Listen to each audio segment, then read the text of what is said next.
तितली हवा में धीरे धीरे उड़ रही थी। उसके रंग चमकना शुरू कर रहे थे क्योंकि वह आत्मविश्वास हासिल कर रही थी, जबकि प्यार का पेड़ पृष्ठभूमि में खिलते फूलों के साथ ऊंचा खड़ा था। एक शांत दृश्य में फाख्ता तितली को उड़ते हुए देख रही थी।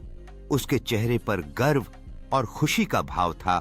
जब नरम धूप प्यार के पेड़ की शाखाओं के बीच से झिलमिला रही थी।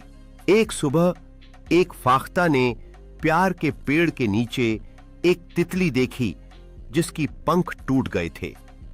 वह उड़ नहीं सकती थी, उसके रंग भी मुरझा गए थे।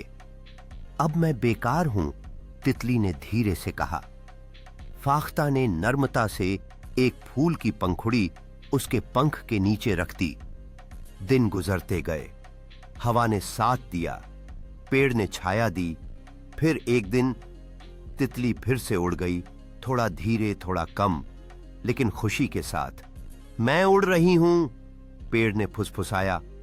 तुम कभी टूटी नहीं थीं, तुम बस ठीक हो रही थीं।